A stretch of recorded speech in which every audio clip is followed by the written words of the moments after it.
So, hey, everybody, and welcome to what are we calling this? Marriage counseling series, something like that.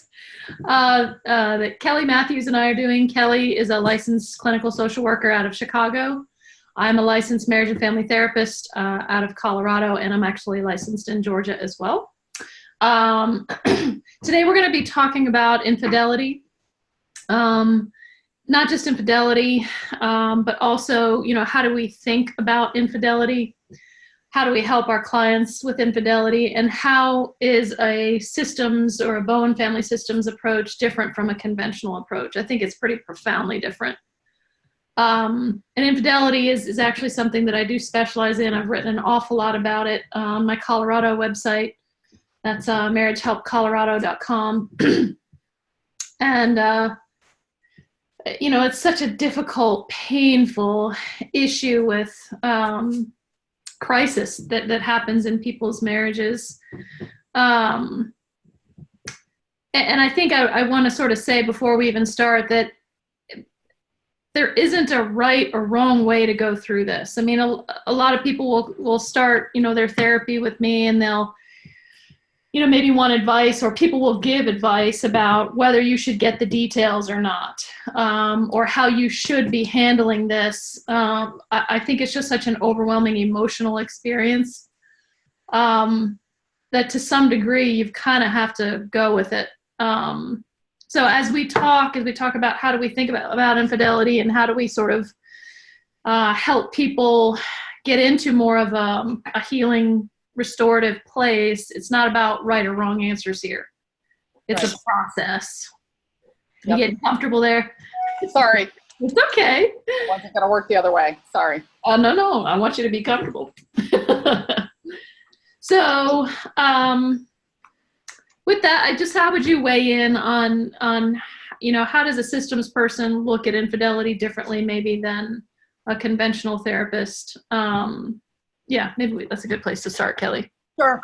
And you and I have spoken a little bit before in terms of one of the main components of Bowen theory being triangles, and how people can understand relationships, and how between two people, and how when they get tense, a third person can get pulled into that. I think a lot of what can happen to make a relationship sort of ripe, a marriage or a partnership sort of ripe for an affair, so to speak. Mm-hmm. Not that anyone is, necessarily looking for that or wishing that upon their relationship, but I think one of the things that can sort of make that fertile ground is tension that's not being resolved between the couple, mm-hmm. Tension that is not being addressed, and when that gets to a certain point, an affair could happen. Doesn't mean that's always the triangle piece that can happen, but that certainly can happen. And I think then if people have already been in working on theory, I think triangles can make some sense there. If people are coming to family systems theory work with the affair, then sort of moving back through the conversations about the triangles when it's appropriate, when it's not sort of such a hot button. Because I think initially, if people are coming to you, you've got a real hot button thing that's gone on, a crisis. I would think would consider it a crisis. Mm-hmm. Then I think it takes some time to sort of work through that, and you're really listening to quite a lot of emotion, trying to ask questions that engage thinking, but for the most part, maybe a couple of sessions at least have to sort of be gone through in terms of before a lot, or even a moderate amount of theory, I think, can be discussed, because sort of got to clear, kind of help people clear that stuff, to the side momentarily, so that they can think a little more clearly. So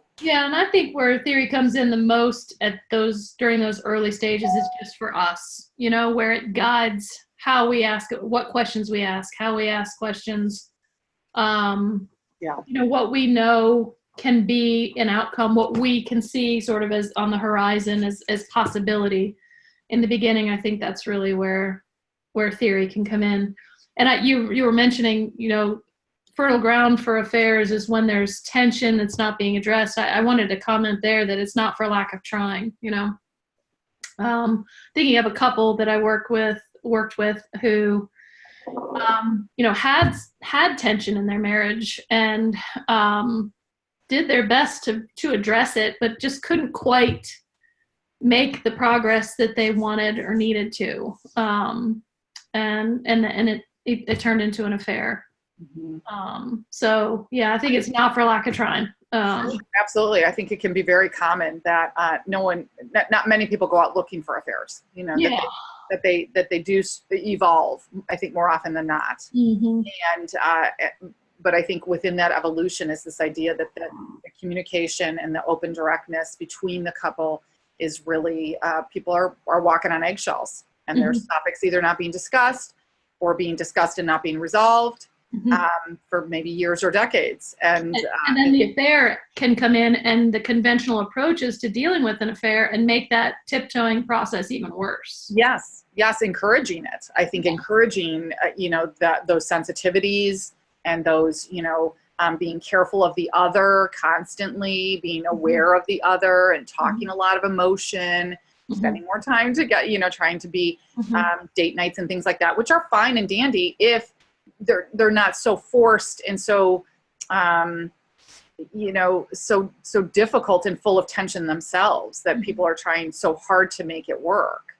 I think that all of those things can be challenges. Again, we talked last time about conventional therapy versus bone theory, and I think that for sure is one of them, that the continued focus on emotion and continued focus on togetherness can really, again, intensify an already pretty tense situation.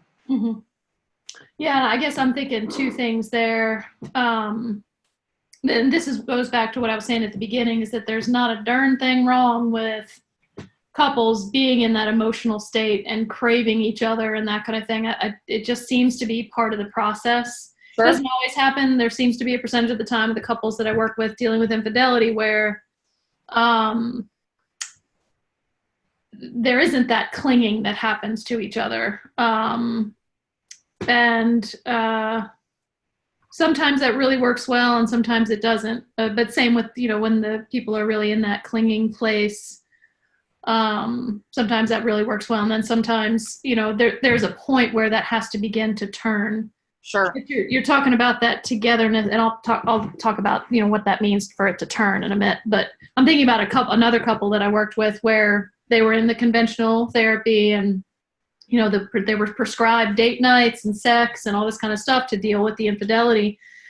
And, they came to me because their response to that was, well, we're already doing that. We're actually already doing that stuff.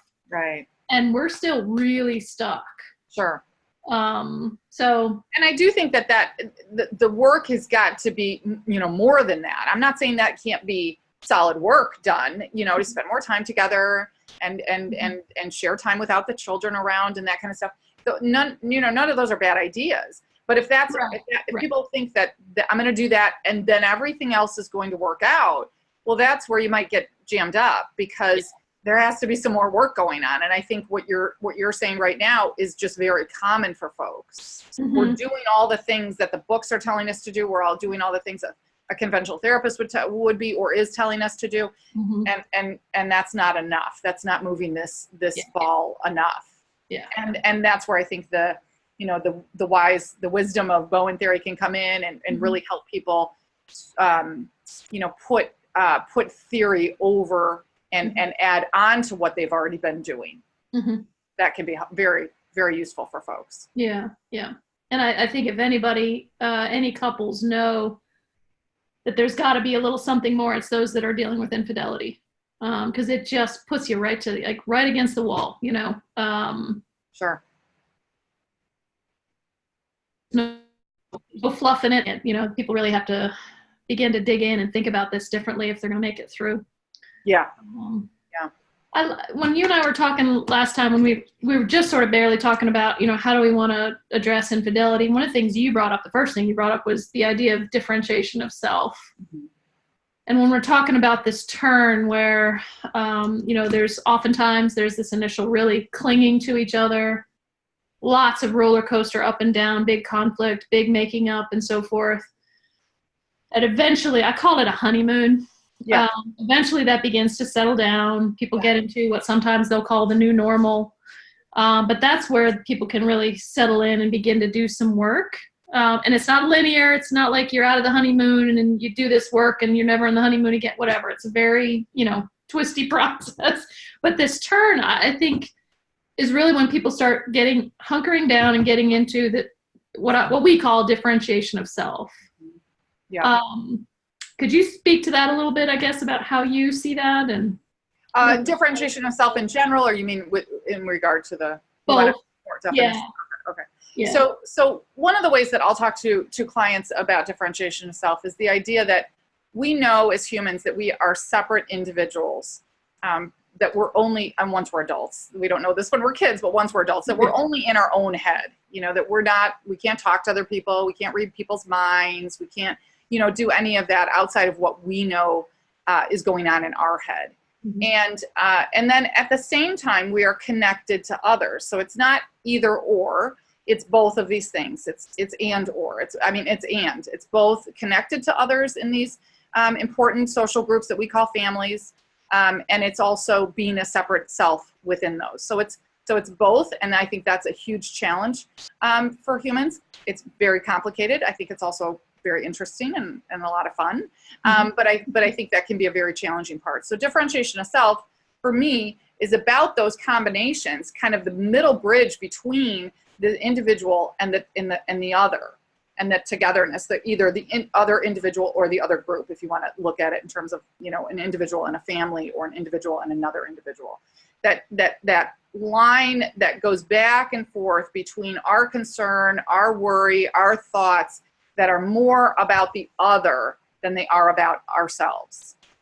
And one of the ways that I talk to people about this is saying, how much of your time do you spend thinking about the other and their thoughts and their worries and their anxieties and their feelings than you do about your own? And I think that's a very good indicator of what differentiation of self can be. Maybe it's, I don't know if you put a number on it, 51% should be, thinking about your own stuff, and 49 over there, or I don't know how you want to think about that, but definitely if you're not even close to 50-50, in terms of that, then I think that people can very easily understand that. If they're clear, if the anxiety and the stress and the, is lower, they can start to think about this idea that, oh yeah, I do spend a lot of time thinking about, how she likes the dishes done, or what topics I can't talk about with her. I can't joke around. I can't, those things, and these sensitivities that, again, if we've been in a long relationship with someone, we've just incorporated that. There was no day where we decided to sit down and make a list of the things that we know bothers the other person. Well, sometimes there are those lists. Well, sure. We can't, it can be helpful. That's what conventional therapy prescribes for infidelity. What does your spouse need? Again, there's nothing wrong with that. No. But people often they just run into a dead end with that. Yeah. I think what this adds is more to it. I had a couple last week that said they did not have an affair, but they're in a pretty tense state with one another, or they didn't have an affair that I know of. And they had a homework from a therapist. All well and good intended. And it was, 3 things that you'd like to change about yourself and 3 things you'd like to change about your spouse. And I thought to myself, well, the first 3, that's a good list, but that second part, I just wouldn't have gone there, right? That just wouldn't have been something that someone trained in Bowen theory and really, mired in the theory would think of saying, or think of encouraging clients to contemplate and to write down, and to, a recipe for, what kind of spouse I want now. So I think that's a very good example, again, of, the differences between the therapies, but writing down 3 things you want to change about yourself, that's a pretty solid idea, I think, in terms of, if you're looking at differentiation, it doesn't have to be changes, but that could be part of it. Or what are 3 important things to me? Mm-hmm. What are 3 or 5 of the most important things in my life in terms of my values, my principles, really getting steeped in ourselves, not in a selfish way, but ourselves in terms of what I think, how I see the world, how I see my relationships, what I think about my position in my relationships. That those sorts of things being very, I think, important in differentiation of self. I think where that gets dicey in terms of the affair that could happen, this you know, the infidelity that has happened or could happen, is then people, again, lots of focus on the person who, you know, who did the cheating. And I think usually they're up against the ropes. Usually they're doing a lot of defending self, which isn't a differentiated, you know, position to be in if you're constantly in the, you know, defending position. So even though a lot of conversation is about them and they're having to explain themselves a lot, that's still not differentiation, right? Because they're not thinking about themselves in a neutral and objective way about who they are as a person. They're kind of, you know, putting up the hands like, okay, you know, sort of in that defensive posture. So it's a real block to what the betrayed spouse really wants, and that is for the cheating spouse to be held accountable. When they're in the doghouse, long-term accountability really isn't something that tends to happen. Even if there's someone who is, you know, checking all the boxes and here's my phone and here's my passwords and right? It's never quite satisfying. Sometimes it is a little bit, I think, for people, but I think it's very short-lived. Because it is it's a defensive posture, or it's a you're the sinful one or the bad one posture, rather than two equals. Yeah. Because when sorry. Do you see that also in any ways as underfunctioning, overfunctioning, like the one who has had the affair and in sort of a one down position and a bit of an underfunctioner?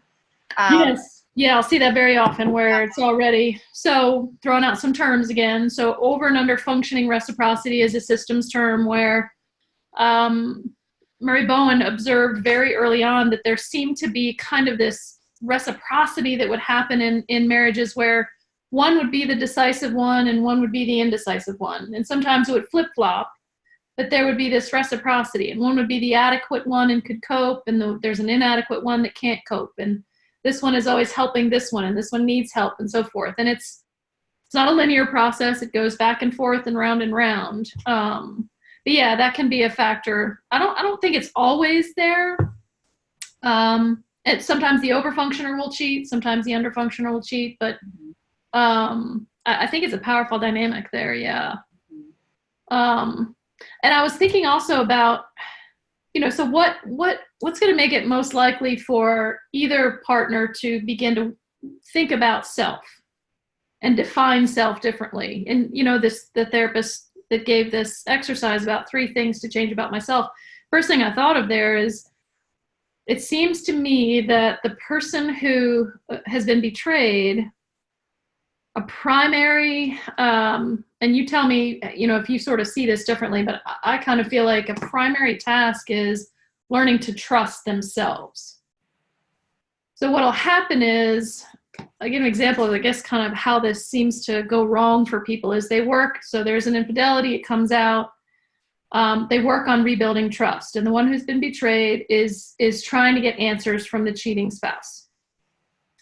And they're desperate to get these answers. And sometimes they get them, sometimes they don't.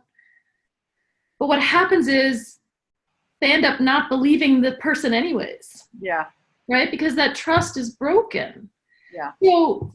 So after thinking about this for a long time, I begin to think about, so then what does that person do? They have no options. This trust is broken. So what? I use this analogy about Wizard of Oz, where when they're trying to get to trust their spouse, it'd be like Dorothy trying to convince herself that she did not see the man behind the curtain. That all this smoke and mirrors and whatever is real. It's the thing. It's like Dorothy would have to lose her mind in order to do that.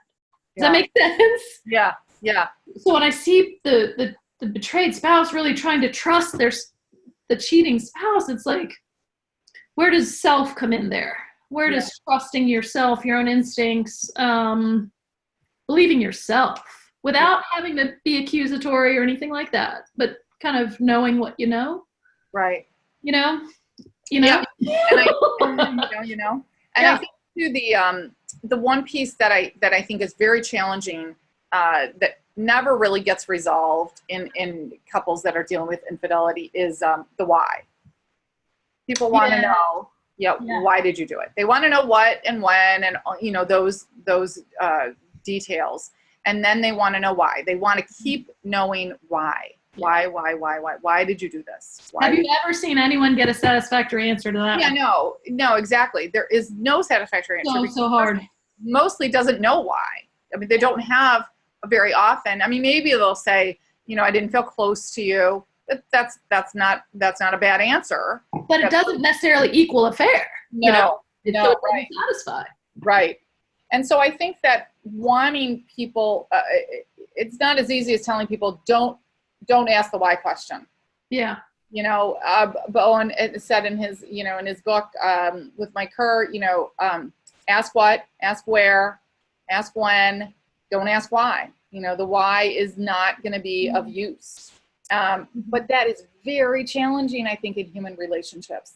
Very challenging to not, it makes sense, again, on the theoretical basis, it makes sense that the why isn't going to be answered, because sometimes we just don't know why. Sometimes we do, but oftentimes we just don't know why we do things. Yeah. And to base a lot of what's happening on the why is really barking up a tree that's, just going to go and go and go. It's never going to end. So frustrating. Yeah, very frustrating for people. Very frustrating. And some people just get stuck on that. And they really, I have found anyway, they really just can't move from it. Yeah. And that just might be the way that goes for them. I think the people who succeed at moving through affairs and staying together are the people who can, for the most part, let go of that why. Yeah, I totally agree. And just shake their head and chalk it up to, they don't know why and I don't know why, but we got some better ideas now of what's gone on in our relationship. And again, the why being what happened between the two of us, not the why you went out and sought the affair, or the why between the two of you, but the why between, the two of us. And or the what, really, I think. Yeah. Trying to move away from that why. So, but I think that is very challenging. Much easier said than done, which is most of theory. I think the theory makes sense in so many ways to so many people, but then we have to put it in action.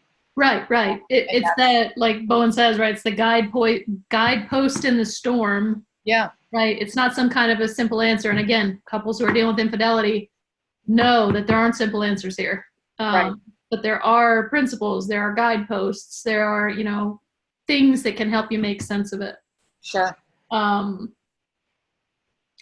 do you think, just thinking about, so what's happening in a couple before an affair that didn't cause an affair? It's not that people did something wrong. It's that what makes a couple more vulnerable. Sure. It is happening. And do you think there's something to do with, I guess, people having difficulty being themselves with their partner? I think oftentimes that can be the case, that people don't know who they are. If you look at differentiation of self, many people are doing what they should be doing and going to work and paying their taxes and, following the laws and the rules. Raising the kids. Yeah, doing the things they have to be doing. And if you were to stop people and say, well, give me some deeper answers about who you are as a human on this earth, a lot of people would be dumbstruck.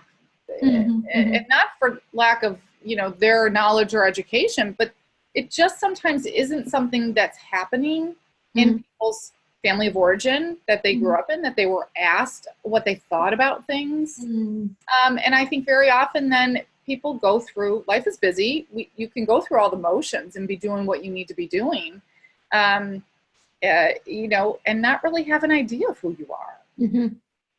Really. Yeah, or not or, but and the scenario where you might have some inkling, but when you get into the intensity of the relationship, the emotional intensity of the relationship, you react instead of continuing to think. Sure. And representing yourself authentically or whatever. Sure. And then if we're having conversations in which we can make enough I statements and try and come up with what it is we think about ourselves by ourselves, sometimes we get side railed, as you said, by the reactivity, and then we just bail. We bail on the whole idea of self. Yeah. We just get into the other, and then they're getting into us and we're getting into them. And then, it's just back and forth and back and forth. And that's, that's tricky, right? That's tricky to kind of pull oneself out of that and be like, okay, I get it. We do this thing really well. I want to do something different. I want to go in this direction. I want to think for myself. I want to speak only for self. That's pretty, that's pretty tricky stuff. Yeah. But it's good stuff. It's good stuff. But I think it's tricky. And I don't know that we spend a lot of time either in school or in, families doing that kind of probing of kids and then young adults, and then, along kind of, bringing people along in terms of that. Valuing emotional development and what they have to say and without reacting. Yeah. And in families, is it okay to disagree with your parents? Is it okay to have a conversation in which you guys agree to disagree? Or is it, you gotta just keep that stuff to yourself and never mind and follow the rules, and depends on our family of origin and how comfortable really the emotional leadership, the parents are with that sort of thing. And I think that really can follow through, into adult life, that doesn't have to just be something that people go to college and then they have their own adult lives and then that disappears. That not thinking for self, not by not having been asked questions, and those responses being thoughtful, and parents responding to them in a thoughtful way, that if that hasn't happened all along, it's not just all of a sudden going to happen. And I think, right, vice versa. So it's not always going to, what am I trying to say? Not happen either. In other words, it's a messy process. yeah, for sure. Right. It's very, very twisty, turny kind of a process. And I think you said I statements. I think most people have kind of heard that term. I always like to sort of throw in there the ways that it's a bastardized idea. People don't know the father of the I statements. Or the original idea. So it's a bastardized idea, right? The original idea was the I position, right? That it can translate into I statements, but people have turned it into a technique rather than some thinking. Yes. Right? Why did I say that? Good point. Yeah. So I said sort of that to say, so what does that begin to look like in infidelity when someone is beginning to develop that I position? I mean, I think, we read books and we have therapists who say it so eloquently, but they don't see those therapists with their spouses doing it. Do you know what I'm saying? Like, I mean, it can look as simple as, I am so stuck with you right now. I'd really like to put some tape over your mouth and stick you in a dark room for an hour. I'm not going to do that, but man, am I stuck right now. I mean, that's a way to talk about yourself. That ain't perfect. That's ugly. Right. But you usually get a good response from that. Sure. And one that I think of oftentimes is being able to just say, I'm in the middle of this with you and I can't even think straight. Yeah. I'm so reactive in my conversation, and my emotional, stress load is so high that I can't even think about what I'm thinking about, let alone tell you what I'm thinking about. And I think if we can just, I think of I statements or the I position oftentimes like a statement. I'm just going to make a statement. It isn't a question. I'm not necessarily expecting a response, but I'm just going to say where I'm at right now, without trying to use any language that talks about where you're at or where That's the tricky part. For sure. In there. I'm feeling fine, but you seem upset. Those are fighting words. Yeah. Even if we approach it with I statement idea and we're calm in our delivery, that's still all about the other person. Yeah. So So it really is sort of trying to pare down what is it that I think. There's a kind of a booklet that I got, or a workbook, I guess I would call it. I'm thinking of the name of it, and I can find it for you later, and we can put it up. Okay. It Takes More Than Love. I think it's called It Takes More Than Love. It's written by some phone theorists in Canada. And one of the things that they have them do early on that I really, really like is a principles and values kind of work page. And you go through, it gives you maybe 40 or 50 ideas of what is important to you. Mm-hmm. And you check 5 of them. It was hard for me to just check 5. It was, creativity, independence, spirituality, education, intelligence. So it had oftentimes like education, intelligent, like 3 or 4 in the same category. And it asked you to mark these, 1 through 5. Mm-hmm. And then, which I thought was a really nice exercise, a really interesting exercise. Mm-hmm. And they said, if you're having trouble with this inventory, try to come up with a time frame of your week so that you could look at how much time do you spend doing these things. If you say they're important, then a vast majority of your time should be spent doing these things. Mm-hmm. And if they're not, why is that? Mm-hmm. What is behind, here's the things that are important to me that I would mark down as values. Mm-hmm. And yet if I look at my time log, I'm not doing much of this one. Mm-hmm. How am I being creative on a regular basis? Mm-hmm. If I say it's important, why isn't it a principle? If the value is important, why is that not happening in my life? Mm-hmm. And I just thought that I did it myself. I've given it to clients. I think it's a very valuable piece of differentiation. Mm-hmm. Mm-hmm. If I say these things are important to me, how am I showing that? What's the action, as we said earlier, thought and then action? What's the action or the behavior behind it? Mm-hmm. And if that isn't happening, maybe where why works okay. Why isn't that happening? Mm-hmm. What's getting in my way if I'm saying this thing is important or these 3 things are important and I'm only doing one of them? And I think that that's an interesting way for folks to get thinking about differentiation of self. In a marriage, that I think could be a useful piece of information as well to be able to share with one spouse. Mm-hmm.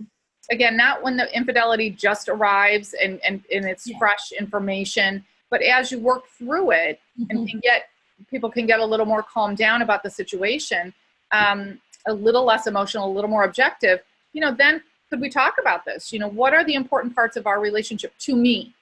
Mm-hmm. Mm-hmm. And then can I listen to what the important parts of our relationship are to you? Mm-hmm. And those might match up and they might not. Mm-hmm. And can we just know that about one another? Mm-hmm. Versus trying to convince one another of why this one is so much more important than the ones on your list, or, what any of that kind of cajoling or hesitate to say manipulating, but, any of that. But so I think that's an interesting way of sort of getting at some differentiation and some ideas if people are stuck about what differentiation is and what it means to them and how to think for themselves and express what they think. Mm-hmm. Mm-hmm. So that's, I think, can be again, a helpful piece for people if they're new to the theory, new to systems theory, and need some assistance in trying to think through self. As you're talking, I'm thinking a lot about the spouse who's cheated and, what. I think it's easy to make a lot of assumptions about the cheating spouses, that they've got a disorder or, there's an immorality. I mean, there's all kinds of places we go, right? Sure. But just beginning to think in terms of, who is that person, for that person to begin to think about who they are. Sure. And I think for the person who has cheated, I think oftentimes people can come down to, my morality is that I would not have done this, and yet I did it. Mm-hmm. And what's the disconnect there? Mm-hmm. What caused me to move beyond what I would have said then and now is part of my, moral code or my understanding of myself? This is someone who is, honest, truthful, loyal, all the words that I might use, the characteristics that I might use to describe myself, at least one of those. And then here I have done this very disloyal thing. Yeah. I have done, I've done this thing. And so what's the disconnect there for folks who would put that on their list or put something like that on their list? Yeah. And then have done that? Where does the emotionality yank us into doing things that we're not, wouldn't be objectively what we think we would have done? And maybe that's a clue to the beginning of, I was going to say an answer, but to the next good question, meaning, Sure. Yeah, no, there aren't a lot of answers in these things, but there are a lot of good questions, and so important in infidelity, where, are you asking yourself or your spouse a question that is leading you to the next stage, or is it leading you somewhere? Is it leading you into a brick wall? And only these people can answer that for themselves, Yeah. And the really being, I think too, as we're finishing up, I know, the idea of understanding that it isn't about getting answers always, but can I understand myself a little bit better? And that might seem sort of, I don't know, lame to people, but I think that's a pretty big deal. Like, if over my lifespan, I can understand myself as well as possible, that's a pretty big deal. I think that's what leads to accountability, personal accountability, personal responsibility. Sure. Is when you can step back a bit, see the whole thing, and see your part in it without the blame. Yeah. People will, sometimes when people will hear kind of a more Bowen approach to infidelity, they think that it's saying that infidelity is okay. Yeah. We're looking at the reason so-and-so did this and we should have empathy or whatever. And that's not at all where we're coming from. Right. It's just that we're trying to see that it's just so much bigger than how most of us look at it. And what is this bigger picture? How does it all fit together? And when, to me, my experience, when people take responsibility for self, it's not in a context of blame, whether that's self-blame or you blaming your spouse or your spouse is blaming you. Sure. It's a real tough one to come out of. And I heard Dr. Kerr say once in one of the archival videos that the nail in the coffin of differentiation of self was self-blame or blame in general. So I guess I want to make which is so far away from understanding.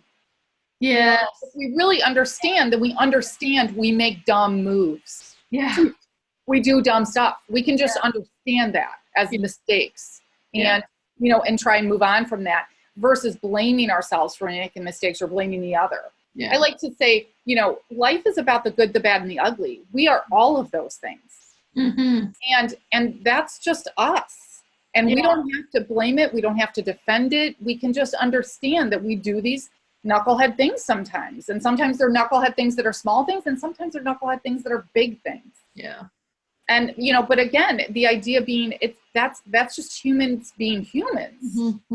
And there doesn't need to be blame. I think accountability is an excellent way of looking at that. Yeah. I don't have to blame myself or blame you, but I can be accountable. And I can hope that you are accountable in the relationship. Yeah. Yeah. Very good. The good, the bad, and the ugly. The good, the bad, and the ugly. Not everybody gets that reference. Oh, maybe I didn't. What is it? Isn't it? No. I just mean if you weren't a Western kid, Western movies, and you were and you're younger, it doesn't always. That's true. We are of an age, aren't we? Yes. All right. Well, thank you, Kelly. It's been a great conversation again today. Yes. Thank you, Miriam. All right. And if people want to get in touch with either of us, we'll have the contact information on the webpage. And thanks for tuning in today. Thanks so much. All right.